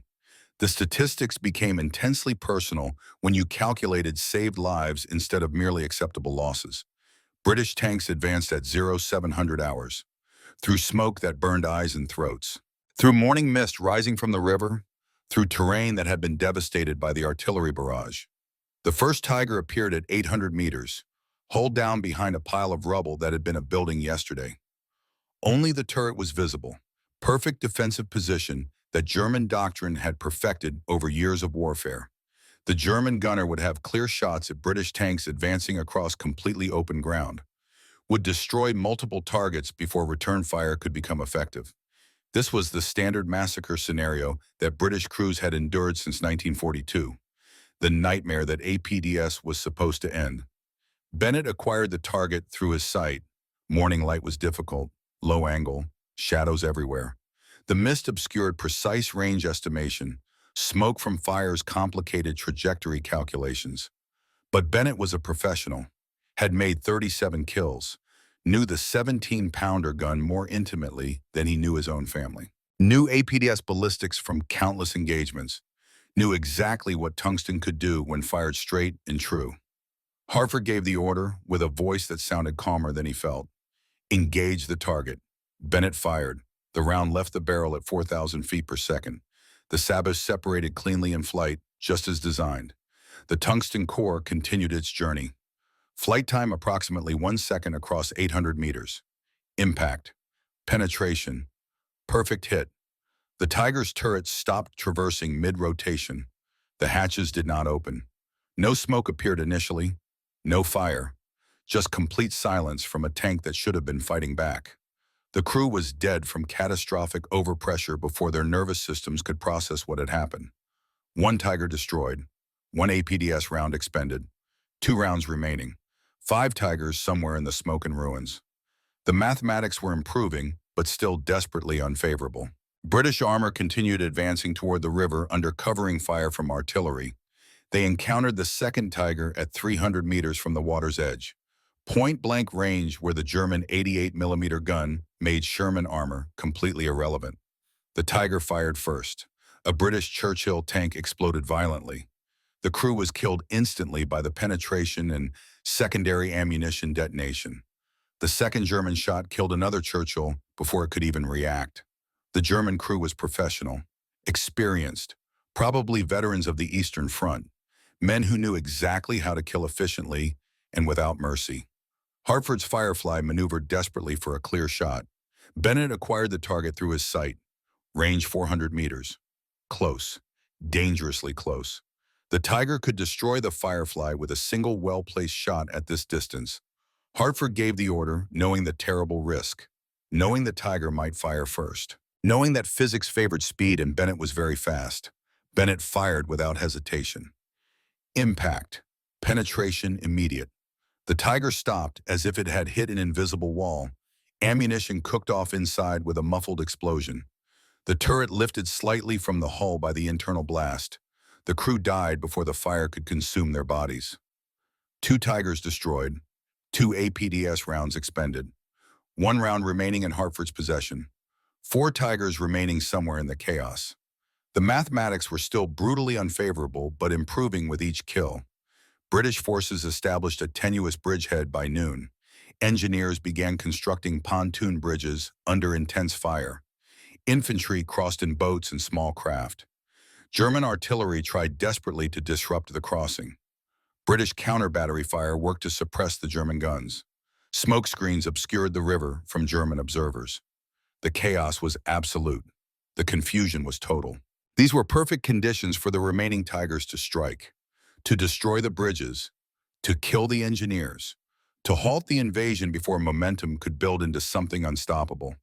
The third Tiger appeared at 1400 hours, range 1200 meters, extreme distance, firing from a secondary defensive line that German commanders had prepared as fallback positions. The German crew was smart, maintaining maximum possible range, exploiting the 88mm gun's superior ballistics at distance, killing British tanks that could not effectively return fire at such extreme range. Hartford's Firefly was the only British tank in the entire sector with a weapon that could reach that far. The only platform that could neutralize this threat. The only chance to stop the Tiger from systematically destroying the bridgehead that engineers had died to create. Bennett studied the target through his rangefinder with intense concentration. The distance was genuinely extreme for any tank engagement. Wind was gusting from the west. Smoke affected visibility in unpredictable ways. But the Tiger was stationary, not moving, presenting a clear profile against the rubble, offering a perfect target if Bennett could make the shot, if the tungsten could cross that distance accurately, if physics would cooperate one final time. Hartford understood with absolute clarity that this was the last APDS round, the last tungsten core in his possession, the last chance to kill a Tiger with the advantage physics provided. After this shot, warfare returned to conventional weapons, to desperate tactics, to courage and luck, instead of physics and engineering superiority. Fire when ready, Bennett. Bennett exhaled completely, emptied his lungs, held that pause between breaths where the world becomes still, squeezed the trigger between heartbeats. The smoothest possible firing sequence. Minimum disturbance to aim. Perfect technique refined through months of practice and actual combat. The round flew true. Flight time 2 full seconds. Seemed like an eternity. Seemed like watching history happen in extreme slow motion. The tungsten core crossed the Rhine Valley, maintained its trajectory against wind and gravity, struck the Tiger's frontal glacis plate, dead center. Perfect hit. Penetration, clean hole, catastrophic internal damage that killed the crew before they understood they had been hit. The Tiger stopped all movement. The crew tried to bail out desperately. 2 men emerged from hatches, collapsed on the hull. A third man was visible in the commander's hatch, not moving at all. The driver did not emerge, caught inside when ammunition cooked off, dead before he knew he was dying. The last APDS round had been expended. 3 Tigers destroyed with 3 perfect shots. 100% success rate when it mattered most, when the stakes were highest, when failure would have cost dozens of British lives. But 3 Tigers remained in the sector. 3 German crews still fighting, still defending, still dangerous despite everything. And British Fireflies had absolutely no more tungsten, no more APDS, no more equalizer that made German armor vulnerable. Physics returned to favoring German armor thickness. The advantage expired completely. The miracle weapon was depleted. Hartford's crew was now just another conventional tank fighting against a superior enemy with an inferior weapon. The mathematics that had defined 1942 and 1943 returned with brutal finality. The 4th Tiger engaged British tanks from a concealed position in rubble, killed 3 Shermans before artillery smoke forced a tactical retreat. The 5th Tiger defended a critical crossroads, killed 2 more British tanks, withdrew only when flanked by infantry carrying anti-tank weapons who got close enough to be dangerous. The 6th Tiger held a bridge approach until German engineers destroyed the bridge behind it, cut off its own retreat deliberately to buy precious time for other German forces to withdraw. The crew surrendered only after ammunition was completely exhausted. No more shells, no more fight, no more war for them. Without APDS, British forces returned to 1943 tactics, numerical superiority, flanking maneuvers requiring infantry support, artillery fire missions, airstrikes when weather permitted, infantry coordination with anti-tank weapons. All the methods the British had used before tungsten made Tigers vulnerable. The Rhine crossing succeeded. British forces established strong positions on the eastern bank, built multiple bridges, poured reinforcements across throughout the day and night. The German defensive line collapsed under overwhelming pressure. The Wehrmacht retreated deeper into Germany, but the cost had been higher than strictly necessary. 32 British tanks destroyed in Hartford sector alone, 96 crew members killed or wounded, numbers that could have been reduced substantially if APDS supplies had lasted longer, if tungsten reserves had been deeper, if the advantage had been sustainable beyond just 3 rounds per tank. Hartford sat in his Firefly that evening. The empty APDS storage rack was clearly visible in the turret. 3 spaces, was empty now. No more red-banded rounds, no more tungsten cores, no more physics that made German armor completely irrelevant. Bennett cleaned the 17-pounder gun with mechanical movements. Habit, professional discipline that continued regardless of circumstances. But his movements were automatic. His mind was clearly elsewhere, processing the understanding that the advantage had ended, that tigers were dangerous again, that warfare had returned to 1942 fundamentals where German armor superiority mattered immensely. "We are out, sir. No more APDS in the entire brigade. Command says no resupply is available anywhere. The tungsten reserves are completely depleted. We are back to using standard armor-piercing rounds exclusively. Back to flanking tigers when we encounter them. Back to hoping for lucky shots through weak points. Back to the old ways." Hartford nodded slowly. He had known this day would come eventually, had been warned by Brigadier Thompson back in June, had understood from the beginning that tungsten was a finite resource. But understanding something abstractly was completely different from experiencing the reality, different from facing tigers without the equalizer, different from returning to warfare where physics favored the enemy and British courage could not overcome German engineering. "We did good work while it lasted, Bennett. 37 tigers destroyed over 9 months. Hundreds of British lives saved because we could kill tigers reliably. We made tigers vulnerable when they thought themselves invincible. We changed armored warfare fundamentally. APDS proved that physics could defeat engineering, proved that velocity could overcome armor thickness, proved that British science could answer German steel. That legacy continues even if the ammunition does not." March 24, 1945, the day after the Rhine crossing. Hartford walked through the destroyed German positions during a lull in the fighting, surveying damage, documenting kills for intelligence reports, professional curiosity about weapons and tactics. He found the 3rd Tiger his crew had destroyed. The 1,200-meter shot, perfect center mass penetration through the thickest armor. The German crew had bailed successfully this time. 2 survivors were sitting 30 meters from the wrecked tank, guarded by British infantry. Not dangerous anymore, not fighting, just exhausted men, defeated, waiting for processing, for prisoner of war camps, for the end of a war they knew was lost. Hartford approached cautiously, studied the tiger up close, examined the penetration hole with professional interest. Same perfect circle, same melted edges, same catastrophic internal damage. German engineering defeated completely by British metallurgy.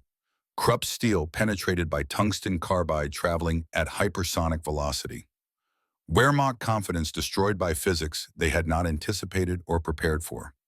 He thought about Vier's bocage 9 months ago, about Reynolds and Miller and Wilson burning, about Whitman's massacre, about the promise he had made to make Germans pay for British blood, about 37 tigers destroyed, about revenge that ultimately felt hollow, about killing efficiently that felt like losing something important about himself. One of the German tankers looked up. Hauptmann rank insignia was visible despite the dirt and char covering his uniform. Older than most tank commanders, mid-30s, a professional soldier, experienced, a survivor of battles that had killed better men. Their eyes met, recognition passed between 2 tank commanders who understood each other despite uniforms and flags. Both men who had fought in steel boxes. Both men who had lost friends. Both men who had survived when better men died around them. The German spoke English, accented but clear enough, educated. "You were the Firefly commander, the long-range shot at 1,200 meters. Perfect shot. I saw your vehicle just before you fired. I knew what was coming, but could not prevent it. You made that kill." Hartford nodded once, simple acknowledgement without pride or shame. The German continued speaking. His voice was tired beyond mere physical exhaustion. Hauptmann Franz Wolf, 3rd Panzer Battalion. Tiger Commander since 1943. Your weapon is remarkable. A genuine physics breakthrough. We knew about it since last June, but could not develop any effective counter. We lacked the tungsten reserves, lacked the industrial resources, lacked the time. Your science defeated our steel completely. Your engineering answered our armor. You won the technological race. You won the war. Congratulations. The tone was not sarcastic, was not bitter, just tired, exhausted beyond sleep, defeated beyond any further resistance. Hartford studied Wolf carefully, saw a reflection of himself, saw another tank commander who had fought too long, killed too much, survived too many friends, carried too many ghosts, understood too well what armored warfare actually cost. Wolf reached into his pocket with slow, careful movements, showing the British infantry guards clearly that he was not reaching for any weapon. Pulled out a photograph, black and white, creased and worn from months of handling, showed it to Hartford. A woman and a young girl, maybe 8 or 9 years old, both smiling, peaceful, untouched by war in that frozen moment captured before everything changed. My wife Anna, my daughter Helena, they wait for me in Bavaria. I will see them again now that the war is ending. Your tungsten round gave me this gift. It killed my Tiger, but it spared my life. My crew bailed successfully because the penetration gave us a few seconds. Other crews died instantly from your weapon. Mine survived. I am grateful for that small mercy in a weapon designed for efficient killing. Hartford looked at the photograph for a long moment, thought about killing 37 Tigers, about 185 German crew members dead or wounded by weapons his crew had fired, by Bennett's aim, by tungsten's physics, about faces he had never seen, lives he had never known, families waiting who would receive telegrams instead of fathers, wives who would become widows, children who would grow up without parents. The mathematics of war measured everything and destroyed tanks and killed enemies. But mathematics never captured the human cost. Never accounted for Helena waiting for a father who might not return. Never calculated Anna's grief if Wolf had died in that Tiger. He pulled out his own photograph, carried since 1940, Reynolds and Miller and Wilson. North Africa, before Villers Bocage, before Tigers, before APDS, before everything changed and made them all into killers. My crew, friends, brothers, killed by a Tiger at Villers Bocage, Whitman's battalion, June 13th. 14 British tanks destroyed in 15 minutes. 27 crew members killed. I survived. They did not. I have been killing Tigers ever since. 37 destroyed. Revenge for Reynolds and Miller and Wilson. Payment for British blood. Justice for that massacre. Wolf studied the photograph carefully, nodded slowly. Understanding passed between enemies. Recognition that war made everyone into killers and victims simultaneously. That vengeance and duty intertwined inseparably. That surviving meant carrying the dead with you forever. Wittmann was the finest tank commander in the entire Wehrmacht. 138 confirmed kills. A tactical genius. He died in August. A British Firefly destroyed his Tiger. He burned exactly like your friends burned, like my crews burned. We are the same, you and I, both killers, both survivors, both paying the price for surviving when better men died around us. Your revenge killed Germans who were not at Villers-Bocage. My defense killed British soldiers who did not kill Reynolds and Miller and Wilson. War makes us kill the wrong people to settle the right grievances. Makes us efficient at creating orphans and widows while telling ourselves we fight for noble causes. British military police arrived to transport prisoners to processing centers. Standard procedure, documentation, beginning the long journey to prison camps, to waiting for the war to end, to eventual repatriation. Wolf stood slowly, returned Hartford's photograph with careful hands. Hartford returned Wolf's photograph with equal care. A brief moment of genuine connection across war's divide. Understanding that even in killing there could be recognition. That enemies could see humanity in each other before returning to the roles war demanded they play. As the MPs led Wolf away toward the trucks, he called back over his shoulder. Final words. A testament from defeated enemy to victorious soldier. Your APDS round is remarkable engineering, but more remarkable is that you used it to win the war instead of pursuing genocide. Germans would have used such a weapon very differently, would have sought total destruction of enemies. You British maintained humanity even while killing efficiently. That distinction matters enormously. That difference defines why you won and we lost. Thank you for remaining human. May 8, 1945, Germany surrendered unconditionally. The war in Europe ended after 6 years of destruction. British forces began occupation duties, processing endless prisoners, securing captured weapons, documenting damage, accounting for costs that could never be fully calculated. Statistics were compiled by analysts, numbers that reduced horror to simple mathematics. The APDS program was assessed extensively by technical experts. Approximately 18,000 rounds had been produced in total during the war, 15,000 expended in actual combat, estimated 13,500 Tigers and Panthers destroyed or damaged by APDS, a 90% success rate when fired at appropriate targets by trained crews. Each round cost approximately 200 pounds to manufacture. Each Tiger killed cost approximately 220 pounds in APDS ammunition. Compare that to conventional methods requiring multiple tanks, extensive artillery support, and airstrikes. APDS was the most cost-effective anti-tank weapon Britain had developed during the entire war. But the human cost told a different story that statistics could never capture. Interviews with surviving German tank crews revealed lasting psychological trauma. Men who had survived the Eastern Front reported that APDS kills were more terrifying than anything they had experienced in Russia. Not because the weapon was more lethal in absolute terms. German casualties were actually lower with APDS than with Soviet artillery or anti-tank guns. But because APDS removed all agency, removed any ability to fight back, removed the faith that armor would protect them, German tankers could accept dying in combat, could accept fighting an enemy and losing. They could not accept dying without understanding what had killed them, without seeing the threat, without any chance to respond or fight back. British Firefly crews had complicated feelings that would last for decades. Hartford was not alone in experiencing guilt over efficient killing. There was relief at having a weapon that actually worked, pride at technological achievement, but also deep discomfort at how easily tungsten made killing, how simple physics made death, how removing uncertainty from combat had somehow removed something human from warfare.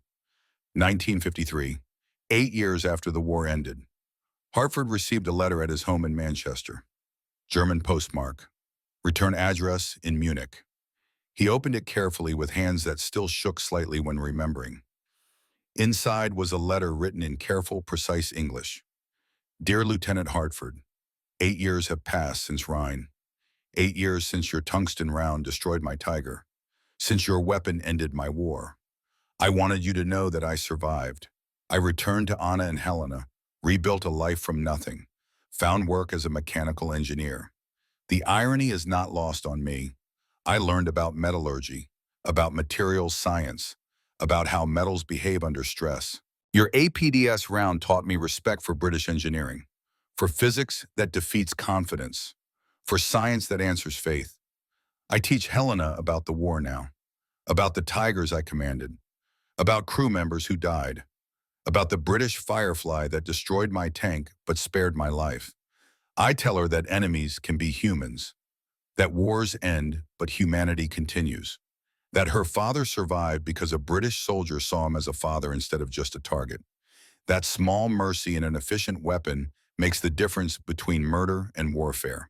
Thank you for that distinction. Thank you for remaining human while killing efficiently.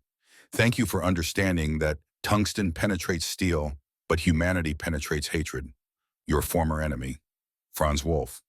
Hartford read the letter 3 times, processing the words, processing the understanding that warfare's end was not victory's end, that killing's efficiency did not erase killing's humanity, that enemies could become correspondents, that hatred could transform into understanding, that warfare could end, but relationships could continue in unexpected ways. He wrote back immediately, started a correspondence that would last for decades. 2 tank commanders, British and German, Allied and Wehrmacht, victor and vanquished, sharing experiences that neither could share with people who had not been there, sharing trauma that civilians could not possibly understand, sharing understanding that came only from killing and surviving and choosing not to let killing define them completely. The letters crossed the Atlantic for 30 years, discussing families, lives rebuilt from ruins, careers developed, children growing into adults, grandchildren being born into a world without war, normal life resuming after abnormal years. But the letters always returned to the war, to the Rhine, to the moment when they had sat together recognizing shared humanity across the enemy divide. To understanding that could only exist between people who had killed and survived and chosen not to let death win the final victory. Modern day, 21st century, every main battle tank in the world fires rounds based on the sabot principle that British engineers developed in secret during World War II. The technology evolved dramatically. Fins were added for stability. Depleted uranium replaced tungsten for even greater density. Advanced ceramics. Computer targeting systems. Laser rangefinders. But the fundamental principle remains completely unchanged. A subcaliber penetrator wrapped in a discarding sabot. Velocity over mass. Kinetic energy over explosive force. Physics defeating armor through hypersonic impact. The Germans were right about one thing in 1944. APDS was not a conventional shell. It was the future.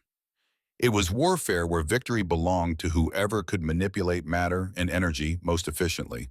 But the story also proves that humans using science make choices. Make decisions about how to kill, about when to spare, about whether efficiency is virtue or vice, about whether physics that wins battles serves humanity or serves only death. Hartford and Wolff made choices, chose to remain human, chose to see each other as fathers and husbands and sons, chose to build correspondence from attempted murder, chose understanding over hatred, chose future over past. Final images preserved in letters exchanged between former enemies across decades. Photographs that represented everything they fought for. Reynolds and Miller and Wilson smiling in North Africa. Anna and Helena in Bavaria. Edward Crawford in uniform before Italy. British and German families separated by war but connected by humanity that survived physics. Science created weapons that killed with unprecedented efficiency. Tungsten penetrated steel with perfect reliability. APDS destroyed tigers with 90% success rates. But humans chose whether efficiency served murder or served protecting those photographs, those families, those futures that continued after tungsten stopped flying and steel stopped burning.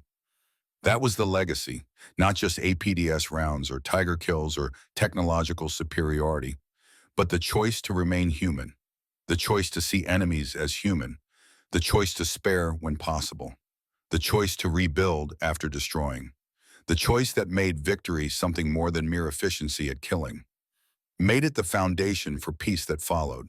For Helena Wolff learning about war from a father who survived. For British tankers remembering they fought for families instead of revenge. For understanding that tungsten carbide traveling at 4,000 feet per second could penetrate any armor ever made, but mercy traveling between former enemies could penetrate any hatred ever felt. Wars end. Technology advances relentlessly. Humans remain fundamentally human. Physics wins battles through superior force. Humanity wins peace through superior understanding. Peace is what makes battles worth surviving. Peace is what makes killing worth ending. Peace is what Hartford and Wolff taught through decades of letters, through friendship built on the foundation of trying to kill each other, through understanding that emerged from the ashes of destroyed tigers and burned crews in physics that made armor meaningless. They taught that winning war does not require losing humanity, that being an efficient killer does not require being a monster, that technology makes killing simple, but humans make killing meaningful or meaningless, and that choosing meaning over efficiency, choosing mercy over revenge, choosing to remain human when war demands you become a machine, that is victory worth celebrating. That is achievement worth commemorating. That is legacy worth passing to generations who will face their own weapons, their own physics, their own choices about what efficiency means and whether killing efficiently represents progress or just represents killing with better science. The round that changed armored warfare was tungsten carbide at hypersonic velocity. But the choice that changed two lives was mercy at zero velocity, standing still, recognizing humanity in enemy uniforms, seeing fathers and tank commanders, seeing brothers and soldiers. That changed everything. That made technology servant instead of master. That made science tool instead of tyrant. That made war horrible but humans hopeful. That made physics win battles but humanity win peace. And peace is what makes everything worth surviving.